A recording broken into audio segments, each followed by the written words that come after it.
여러분 반갑습니다. 이번 영상은 남자들의 국제결혼 열풍에 오일하는 한국 여자들이라는 영상을 리뷰해 보도록 하겠습니다. 지금 요거 같은 경우는 제가 전에 한번 말씀을 드렸어요. 국제결혼 왜 하는 거지 블라에 올라왔던 글인데, 한국 남자들아 제발 한국 여자를 만나라, 이런 내용이었고, 요거 말고 좀 새로운 거 있는가 해서 제가 또 검색을 해보니까 또 비슷한 제목으로 올라온 글이 있더라고요.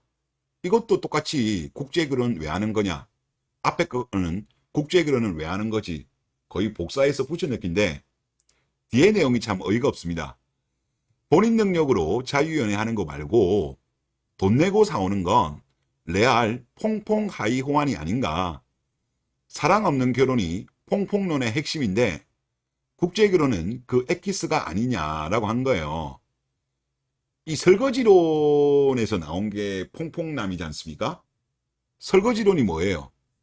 가장 마지막에 먹은 남자가, 여성에 대해서 이제 마지막에 먹은 남자가 결국은 설거지를 한다는 거예요. 만약에 예를 들어서 혼전 순결인 여성을 만난 경우는 설거지론이 해당이 안 되는 거죠.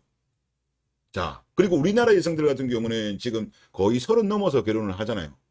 근데 국제결혼의 케이스를 제가 사례를 분석해 보면 베트남 같은 경우는 나이가 되게 어리고요.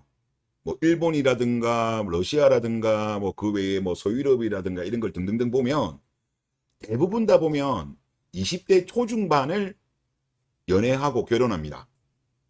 한국 여성들에 비해서 상대적으로 훨씬 어린 여성들을 만나요. 그러면 혼전 순결이거나 남자 경험이 적은 케이스이기 때문에 설거지론에 해당이 안 되죠. 설령 적용한다고 하더라도 상대적으로 설거지 할 게 별로 없는 거죠. 그래서 제가 볼 때 이분 같은 경우는 개념 자체를 잘못 알고 있는 것이 아닌가, 그런 생각이 듭니다. 뭐 그런 거는 좀 틀릴 수 있다고 보는데, 돈 내고 사온다? 이런 말도 했어요. 아니 지금 무슨 국제결혼 할 때 뭐 중개업체 통한다고 하더라도 여자가 마음에 안 들면 노 합니다. 요즘 특히 베트남이 중개업체가 제일 많잖아요. 의외로 남자들 중에서도 노 많이 당한대요. 지금 전혀 그런 상황이 아니고.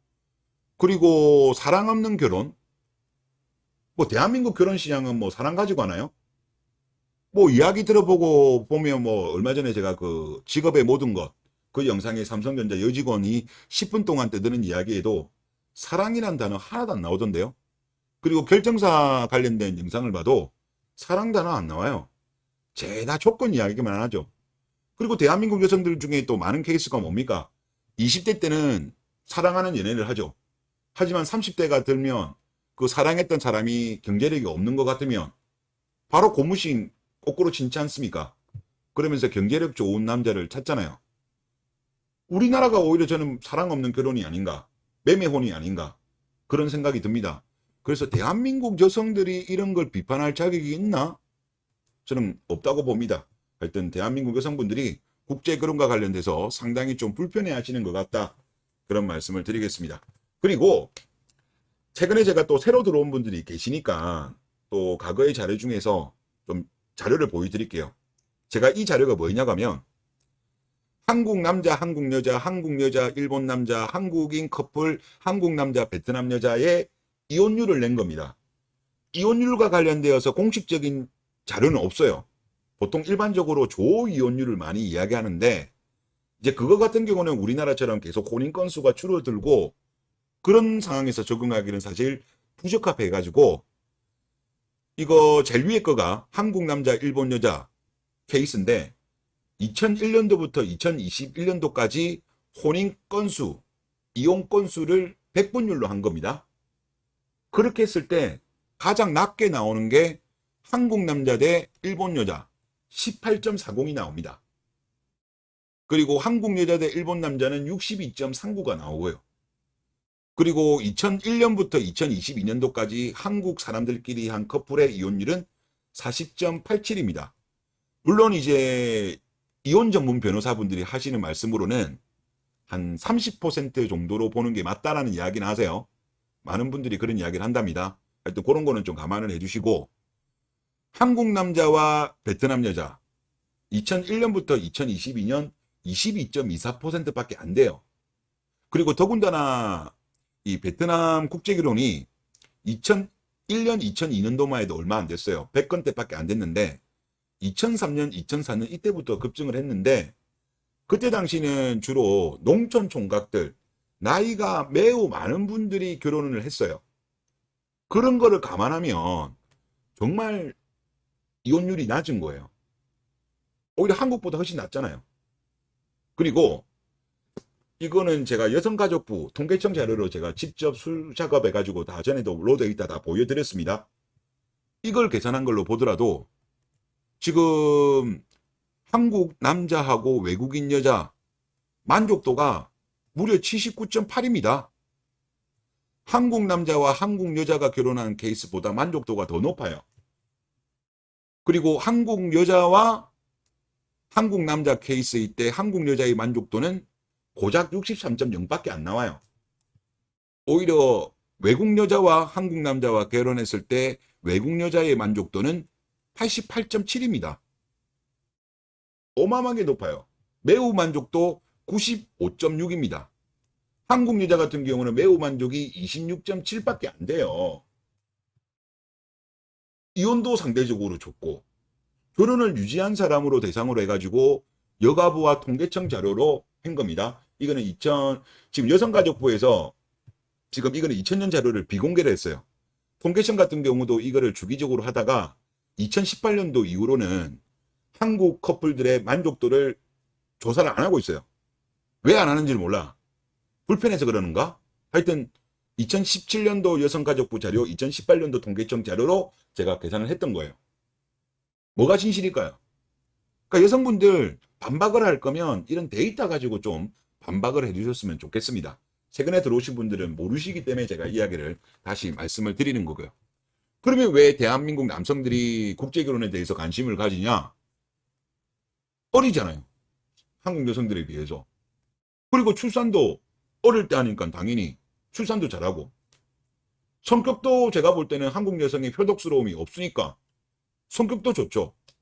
언어적인 게 사실 좀 문제이긴 하지만 그거는 제가 보니까 시간 지나면 다들 뭐 바디랭귀지를 하든 뭐 어떻게 하든지 간에 다들 해결되더라고요.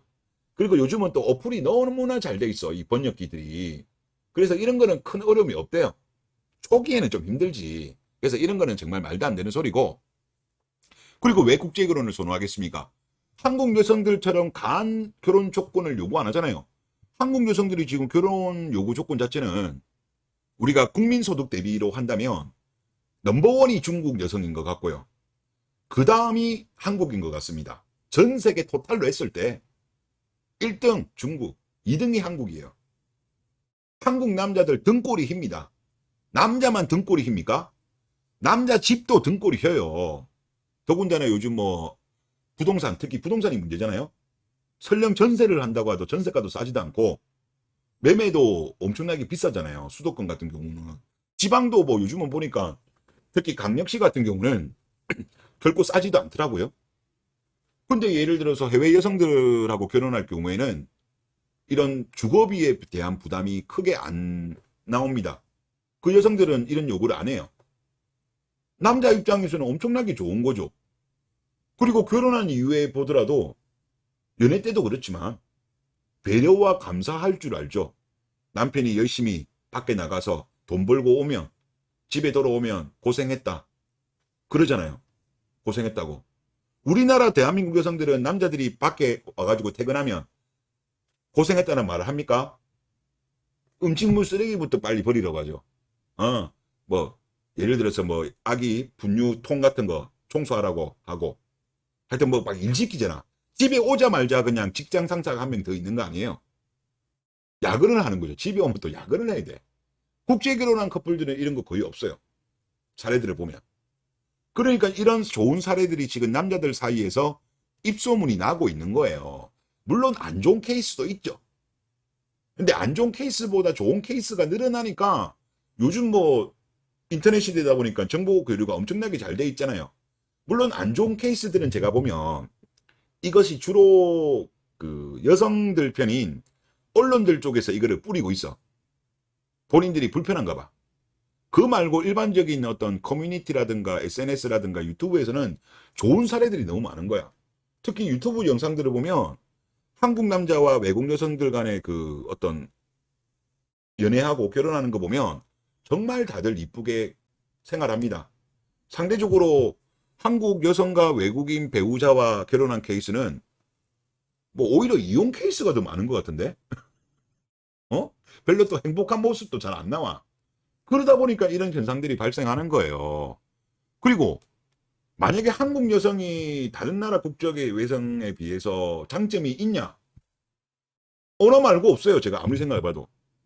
그냥 같은 언어를 쓰는 거 말고는 없어. 근데 언어가 같으면 뭐예요? 말이 안 통하는데. 언어만 같지 말이 안 통하는데. 차라리 언어가 다르더라도 마음이 통하고 마음이 통하는 게 더 중요하지 않겠냐. 그런 생각이 좀 많이 듭니다. 이거 괜히 남자들이 지금 국제결혼 관심을 많이 가지는 게 아니에요. 여성분들이 지금 반성하셔야 돼. 예.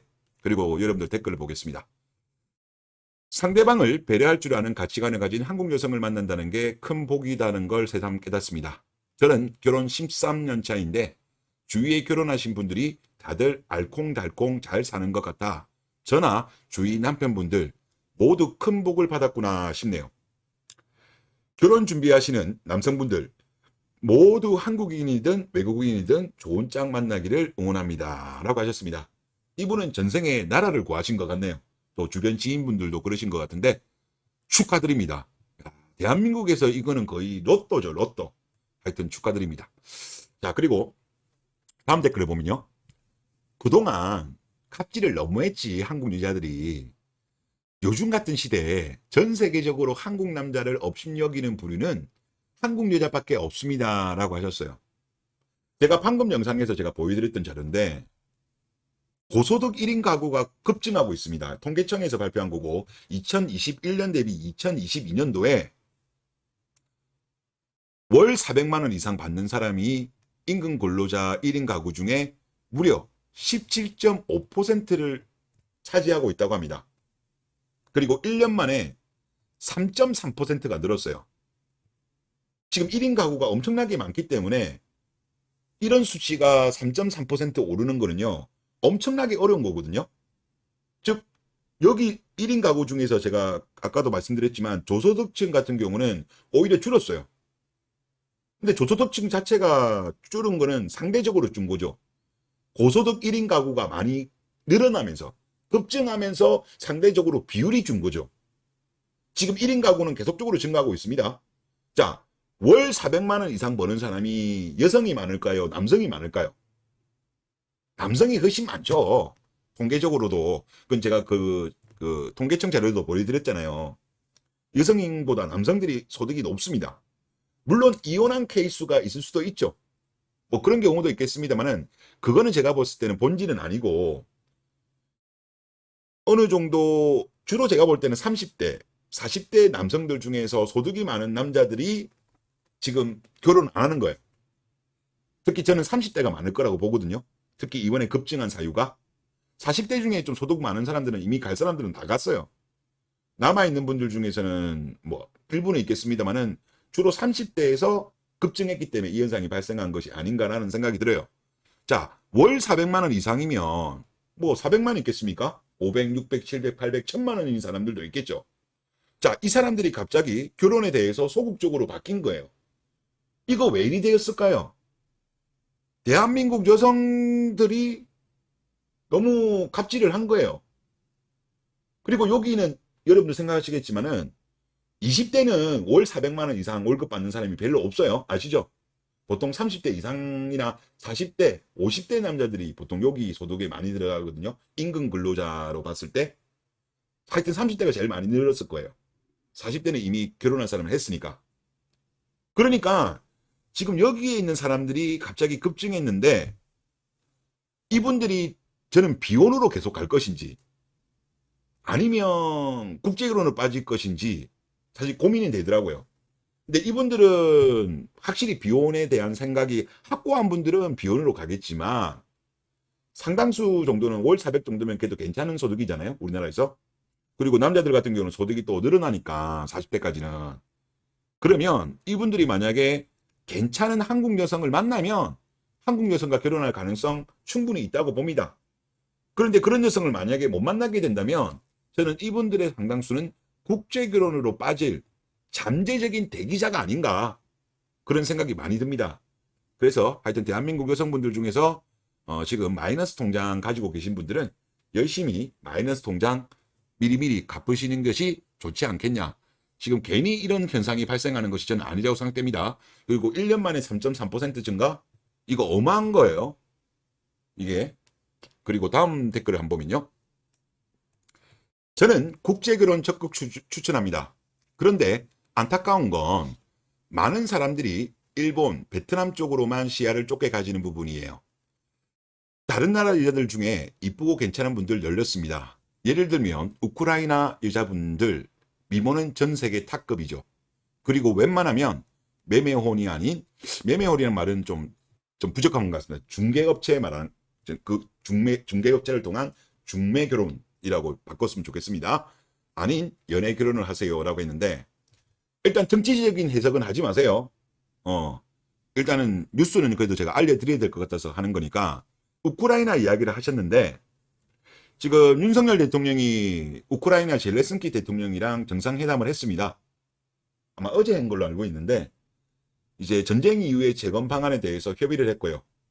그리고 우크라이나 측에서 직접 투자를 요청을 했습니다.